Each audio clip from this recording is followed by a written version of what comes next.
and welcome to Thinking is Free, proudly brought to you by Chinmaya Mission New Zealand. Howdy everyone, welcome back. My name is Akash, and today we have with us Ishanji and Pooja. Howdy. Welcome to the podcast, Pooja. Thank you. Thanks for joining us and just being here and just, offering another insight into what we discuss here. It's just nice to have another viewpoint, I think, in the room, because it has just been me and Ishanji for a while. Yeah. So. No, I hope my insight is insightful. So today's topic of discussion is quite interesting and current with the time that we're in. And we wanted to talk about marriage, or the institution of marriage. Yep. What it means, what it represents, and its purpose. And I think kind of what we're dealing with, more so with our generation these days, or the younger generation, and how they perceive marriage and what it is like for them.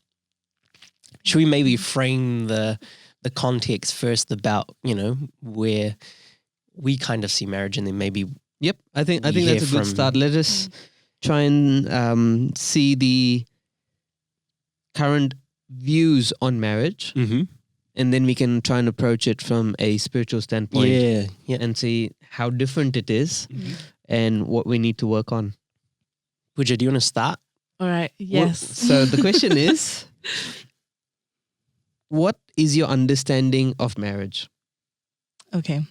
Yes. I'd just like to preface with a bit of context as well that I am not married. I'm not married. So this is a really interesting episode for me to join you guys on. But I have been dating and things like that. But marriage to me is a really solid partnership. It's someone who can help you grow, and someone who facilitates growth for you, and someone who keeps you on track and shares values. So it's someone who you can live your ideal life with and share that experience of life with. So yeah, that's my thoughts on it. Okay. Akash? Yeah, I think my thoughts are similar. When I was thinking about it, I was thinking that for me, it's just to be in a space where I can be around someone who inspires me to be a better person and to grow as well. And also to hopefully one day have a family or raise a family with. Yep. But also I feel like, and this is where I think there's this other part to it where the general, I can't really generalize, but I know that there are a certain group within our generation who for them, it's not that. Yeah. Where I was talking about, to be there and raise a family and to be with someone and be committed to them, and, because they inspire me to be better. There is this understanding out there where there's this sort of negative lens on marriage. Yeah. Where someone might not want to take their husband's last name. I've Yep. Or that, why should my father give me away? Also, I don't want to get married. That's what I've heard as well. Yeah. And also I want to get married, but I don't have kids. Yep. And then also I'm not ready to get married right now because I want to progress in my career. And then also there's other factors which also affect these viewpoints, such as society, or I call them the aunties, Yeah. Whenever you're around a big group, and I've literally have sat in a room where everyone in the room is sitting there telling me I should get married, and that there's this person, this person, this person, and this person. And you're just like, oh my gosh, this is Haven't we all been there? Haven't we all been there? What is happening right now? Why is this your number one priority? Yeah. I get it. I know I need to get married, but I can understand how being in that situation can turn someone off from the whole idea of what marriage is and what it's about. Yep. You know? So would you say that you're quite traditional in your approach to the institution of marriage, as in compared to your parents or your grandparents? What do you mean? As in, you see marriage through the lenses of the past generations rather than the current generation. Oh, yeah. Yeah, I think I do. Yeah? Yeah. You, Pooja? I think I do too, because the healthiest marriages that I've seen, first is of my parents. I feel like that's the realest marriage I've seen, because you kind of see all the ins and outs of it. And then also my sisters are in really good partnerships too. So I think, I do take inspiration from the older generations as opposed to like more of my contemporaries. Okay. Yeah, that'd be the same for me. Like even with my older sister and her husband, and then also just within our extended family and, seeing what different types of relationships look like. So if we were to define a successful marriage, we'd have to first think about what is the goal of marriage, right? What is the purpose of marriage? And if it meets the purpose, if it meets the goal, then we can say that marriage is a success. So according to you guys, what is the purpose of marriage? So one is your understanding of marriage. That's fine. But what's the purpose of marriage? It's like a textbook answer. No, what I think the purpose is. Yes. Yeah, okay. Akash, you want to start? Yeah. My understanding would be to raise a family and to help me to grow. Grow in what sense? To help me reach liberation. Okay. Yeah, I think growth is the big one for me as well. I think it's hard to measure growth, but if I feel that I'm contributing more to society, I think that would be the easiest way for me to understand that. So I think someone whom I can give back with. So we give back together, and I feel like, just service, because service has always been something I value quite a bit. So someone whom I can serve with and who ensures that I serve correctly. Yep. Because I think there are times where I get a bit lost. And it's not like I don't do seva now or service now, but I do think sometimes I get lost a bit in the intention with which I serve. And I feel like it'll be nice to have that other person with me who understands kind of my vision, my values, and keeps me in check or just keeps reminding me, and I can do the same for them. And so that to me would be growth, like serving correctly. Okay. I think this is quite different from the modern idea of marriage, isn't it? The purpose of marriage. Like liberation or moksha or serving society. How many of us actually think that's the purpose of marriage? I think you two are probably the outliers and the exceptions when it comes to the understanding of marriage. Now, let's take a step back, and in your understanding, with keeping in mind your peers, friends, what would you say is the modern understanding of the purpose of marriage? I think it's a support. So I think based on my experience with like dating people, like through like online dating and things like that, just meeting several people who are like looking for serious relationships, not several, but it's okay. No one's judging. I think the main thing is that feeling of partnership. Also just not being alone. Like I think a lot of my peers and myself as well, like you do feel a bit lonely when you see other people kind of entering marriage or having those strong partnerships, and you're kind of like, oh, like when do I get wish that? I had that. Yeah, like that one person who kind of like through thick and thin will be with you. So I think that's really nice. And also just that partnership in terms of like financial support, emotional support, mental support, and someone just to share your life with. Because I think with friends, and like a lot of people are like, oh, your friends can do that and you can fill those like holes in your life with friends. But I think there is a level of intimacy that you reach with a partner in a romantic relationship that you cannot achieve with friends. Like you can't get to that level. So yeah, I think that kind of void. Okay. Akash? I was going to say the general understanding is also just, like you're saying, that companionship and that commitment as well. Like I've made a commitment to you that you're the only person, you know, and also that you make me extremely happy. Yeah. You know, and I like these qualities and these things about you. And so we should get married. Yep. That's rapidly changing as well, isn't it? You know? Yeah. So,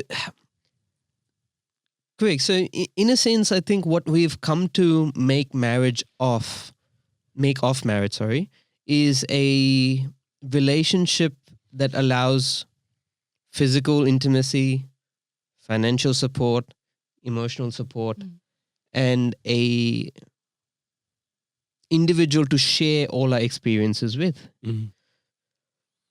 But if this is the only purpose of marriage, then you can see that we are prone to change partners whenever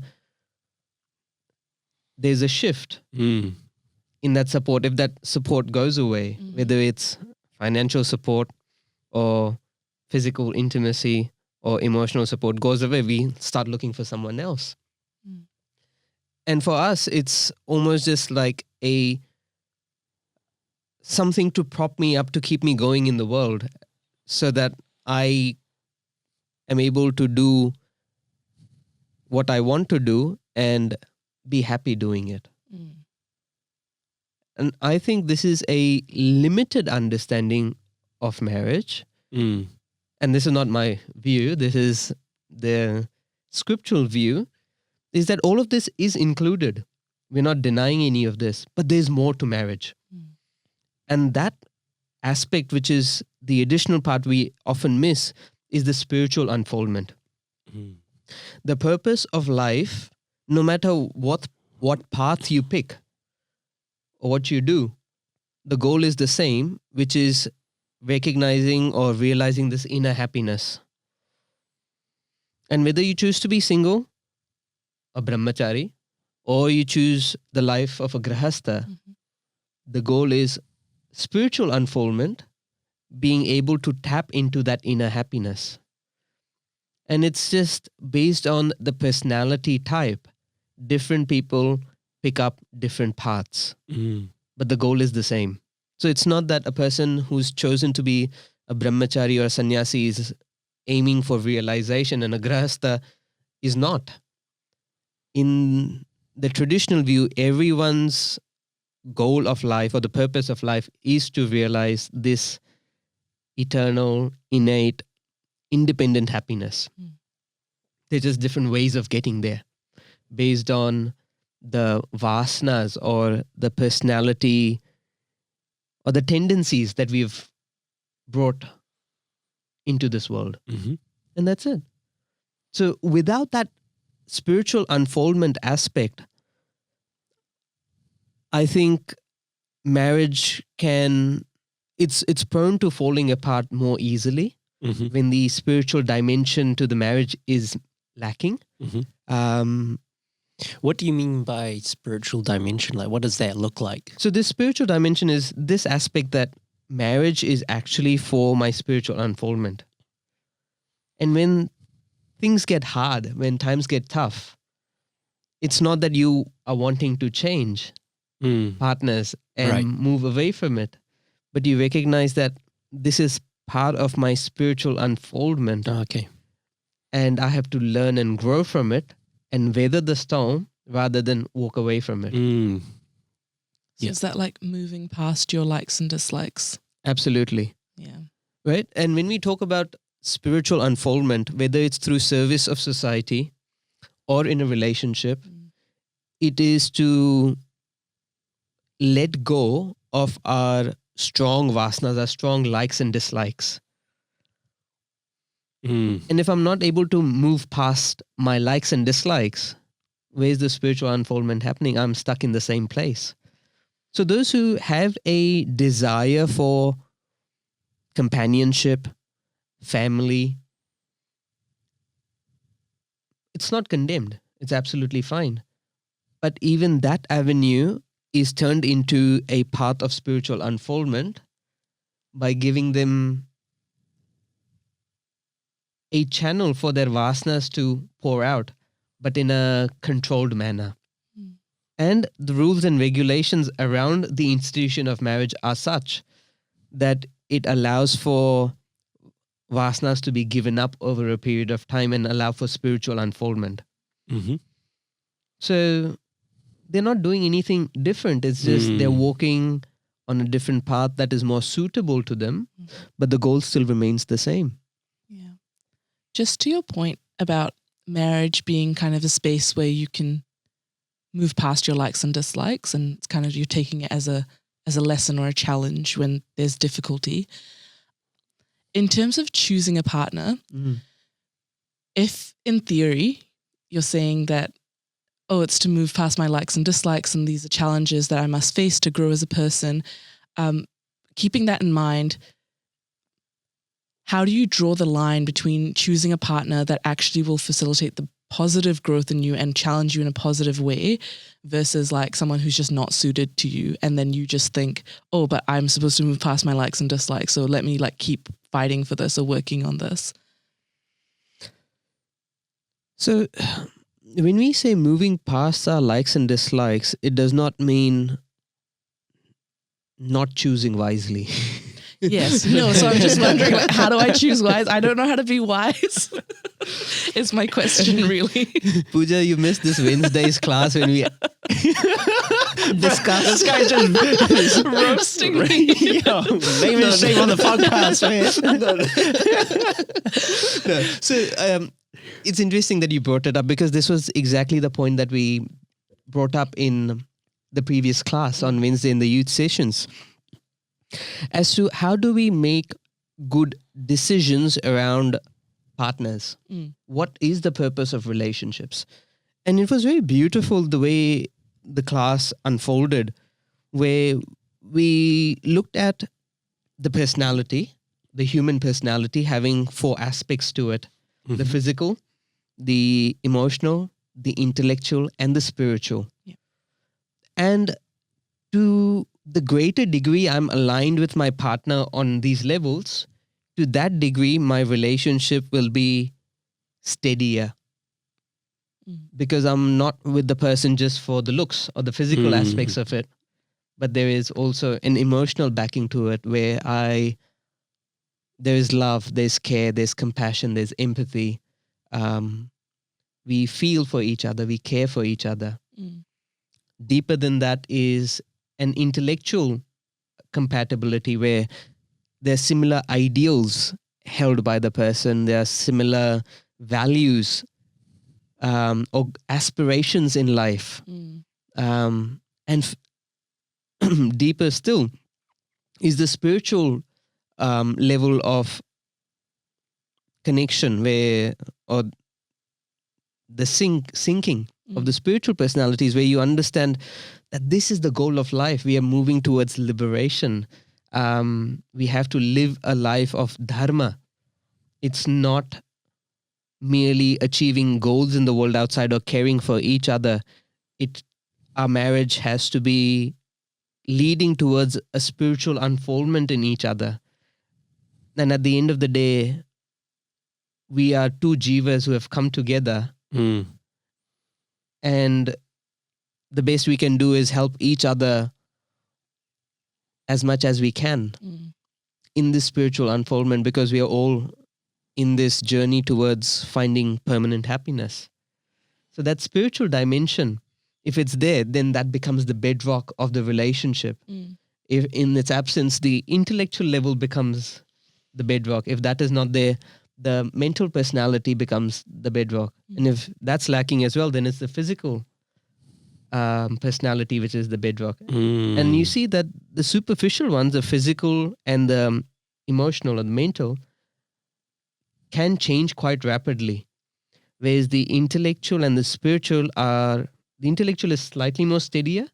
The spiritual is absolutely steady. Very firm. Very firm. Because no matter what happens externally, our goal is still the same. The purpose is still the same. And you're not disturbed, you're not agitated, you're not overwhelmed by changes at the physical, mental, and intellectual levels. Yeah. Right? And so spirituality gives us a way of finding a good partner. And at the same time, it tells us relationships is not the goal of life. Right? Because because relationship, and this is why I asked you before, what is the purpose of marriage? And we often think the purpose of life is to find a partner. It's not. The purpose of life is to have a good relationship. It's not. We'll tell you how to have an amazing relationship, or spirituality will tell you how to have an amazing relationship. At the same time, understand that relationships are not the goal of life because they're not permanent. It's just one aspect. One aspect of life. I definitely equate marriage to like a certain level of permanence, which is such a paradoxical thing to say, like a level of permanence. But I like it's one of the most like steady or constant things that you'll experience. Like after you find a partner, it's kind of like that person's with you through the rest of your life. Is ideally. Yeah. Well, right? Ideally. Theory, yes. It's the cliches that always got me, you know, like I'll love you forever. We don't know. You know, like you okay, if I guess you could both reincarnate and find each other and in every life, like there's movies, but you know, it's just those things. Bridget and I were talking before about how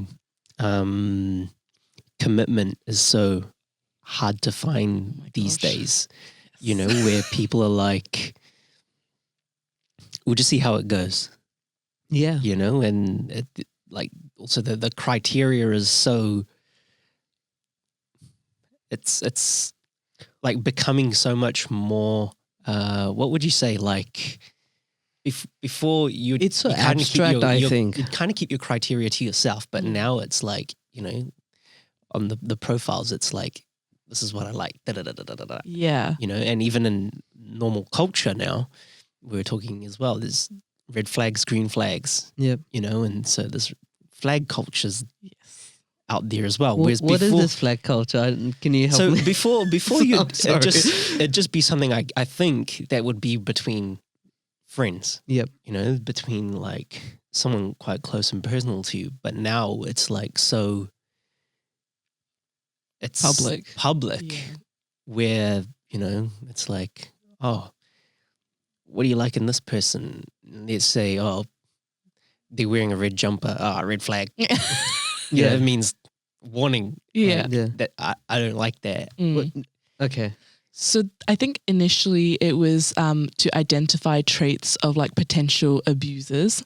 So if you're in like the preliminary stages of dating, if they're displaying certain behaviors, be like, oh, that's a red flag. Like if he's doing this now, makes sense. Like what is he gonna? What is he gonna do when you're like committed and you can't leave, or like you know? Yeah. So I think there's something really awesome about the fact that like people are kind of recognizing their worth a little more. They're understanding what they're bringing to the relationship, and they're valuing themselves a little more, which I think is like the positive part of it. But I think the negative part is that this has now become synonymous with not willing to compromise in the least. Yeah. So I think there's a level of knowing what you bring to the table, knowing what you're worth, knowing what you value and looking for that.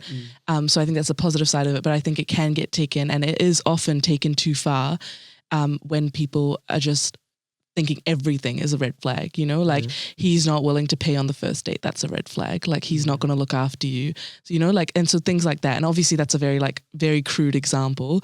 But there are things like, so if he, maybe like in terms of like communication, if he's like a really bad texter, be like, oh, that's a red flag. Like you're not going to get what you need. The criteria is set so high. Yeah. You know, and it's on like, I think it's like just reading too much into because little come on, bits. see, my auntie said you can't have everything. But, yeah, but that's like such a weird like.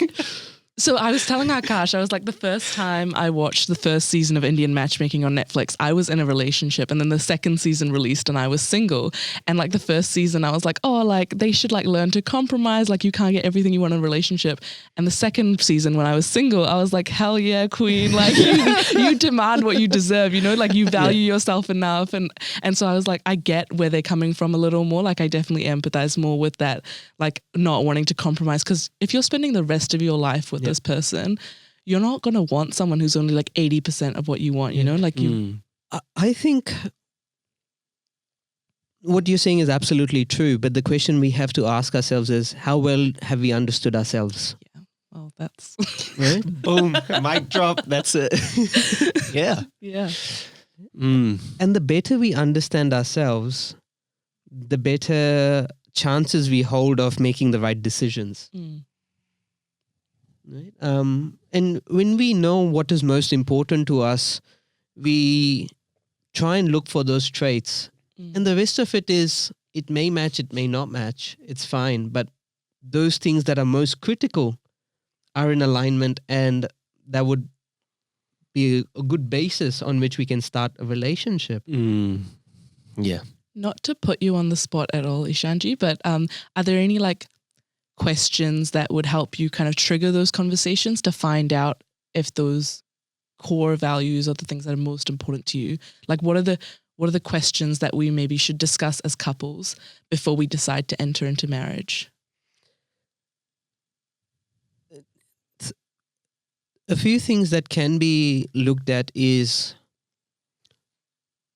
what is it that we aim to get out of marriage? Right? What's the purpose? And what are goals within that relationship? And again, a person will be able to answer this only when they've thought about it enough themselves. Most of the time, our understanding is, I want emotional support, I want physical intimacy. Most of the time, that's it. We really don't think past that. It's only once we get the physical intimacy and we get that emotional support, then we start asking the question, oh, what about this intellectual personality alignment with my partner?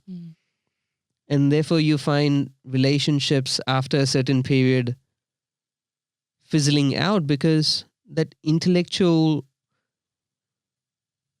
cohesion between the two individuals of the intellectual personalities is not there. And so yes, they're very loving, they're very caring, and physical attraction is there, but we just don't think similarly.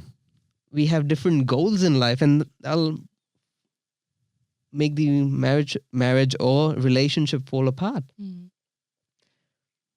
So if you have kind of different definitions of the purpose behind marriage, is that quote unquote a red flag? Like, I wouldn't call it a red flag is, it can never change. Okay. Right? Whereas this is, we can, even as individuals, help our friends, help our peers explore and become more complete individuals by understanding themselves deeply. Right? So it's not a red flag. It's just this person hasn't thought about it enough, which means we don't know what the agenda is, what the purpose is. I may have thought about it, I may not have thought about it. And if I haven't thought about it, when the time comes, I don't know. It can fall either way. So how do we ensure that the decisions that we make are long lasting? Think about it more deeply. Think long-term ideas rather than things that are short-term and prone to change very quickly. Such as physical appearances or mental state of an individual. As in, just this person is very loving, but once they showed a little bit of anger, it's like, no, I'm out of it. Anger is a natural emotion. Under what circumstances did it come? And how was it expressed? And was it justified? Was it not justified? Everything needs to be taken into consideration before saying, oh, this person's an angry person. You can't label a person an angry person based on one instance. We all have anger, but obviously there is a way in which it should be expressed. It can't cross certain lines. Yes, that's what I was just going to say. Right? That. We're not denying that. We're not denying that. And we're yeah. not saying pardon everyone for every outburst of anger. That's not what we are saying. But one has to think about it a bit more deeply. How long should someone wait before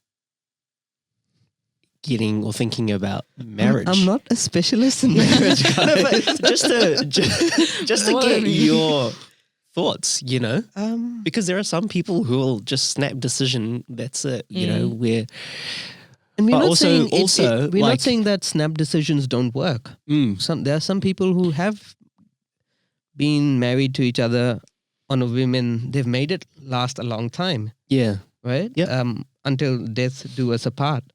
Because this is something else we were talking about before, where people are just like, let's just see how it goes. You know, there's like no time on this, and this sense of commitment, you know, it's just like, okay, we're just pushing it out, you know. But so when I got into my relationship, you know, from the second we were in it, we knew this is the end goal. This is why we're going into it, you know. And so then when marriage came about, it was just, we're doing it, you know, like this, we know that this is why we got into it. Whereas, there's other relationships where people are just like, we'll think about it when we get there. Or I think one should have the clarity before entering the relationship itself. And when you enter the relationship, it is with a sense of commitment, or it should be with a sense of commitment, because there's clarity that this is what we want in life.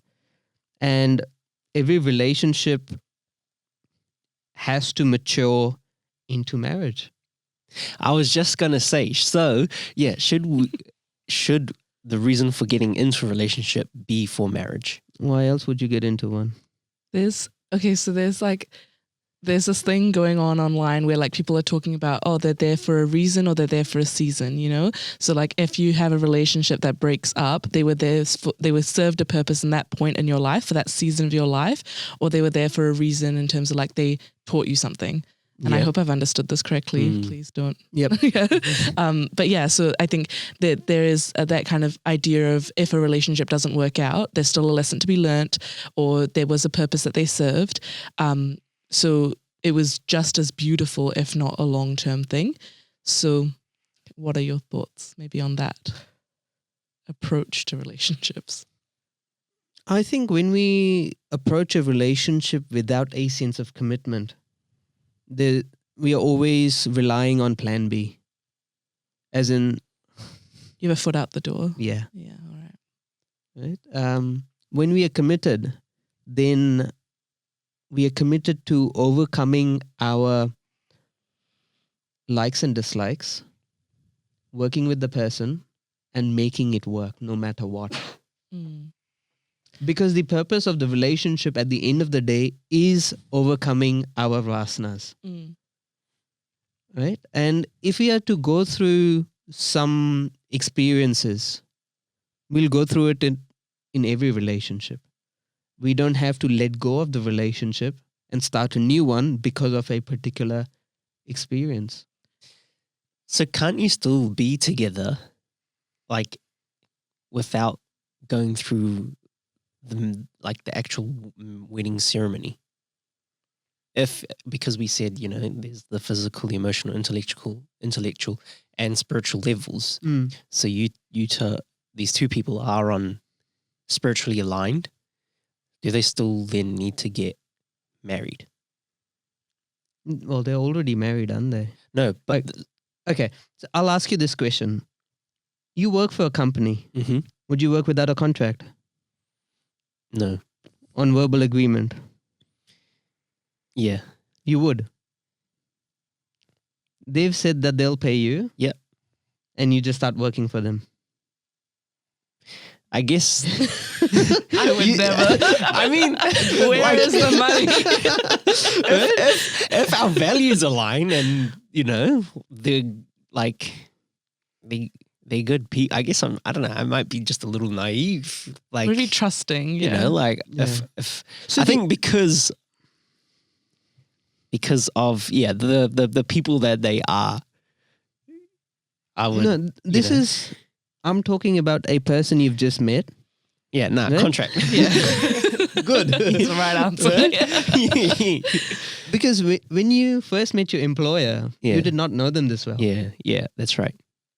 Yeah, you kind of need to have that framework and Good. You get institution is a framework. right. The marriage, the signing of paper does not define it, but it is a part of it to help us in our minds be committed to each other. Mm. Right? It's harder to walk away from it. There's a lot of baggage to walk away from it. When there's Especially an Indian wedding.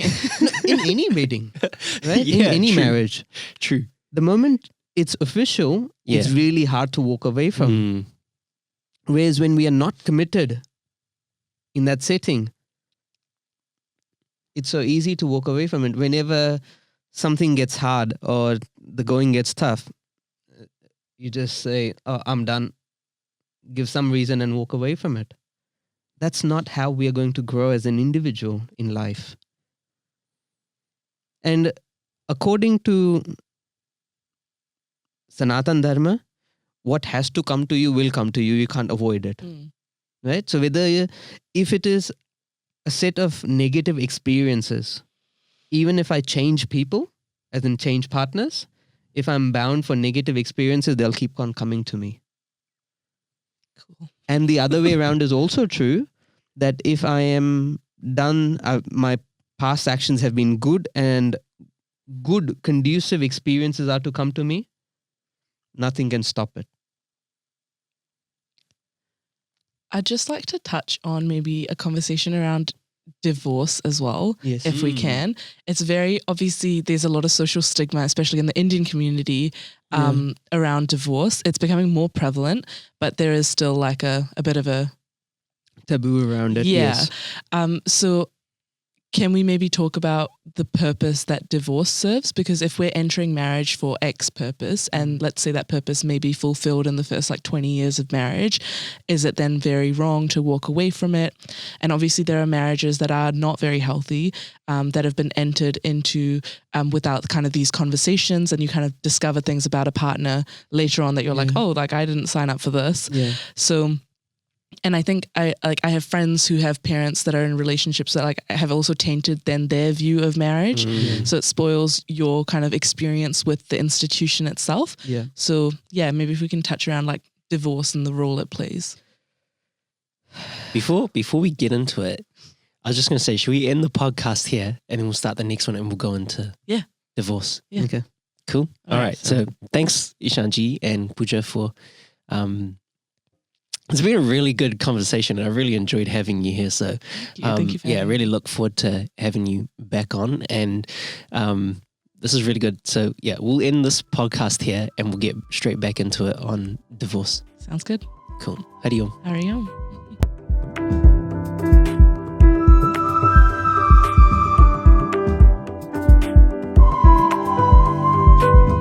Thank you for tuning in to another episode of Thinking is Free, proudly brought to you by Chinmaya Mission New Zealand.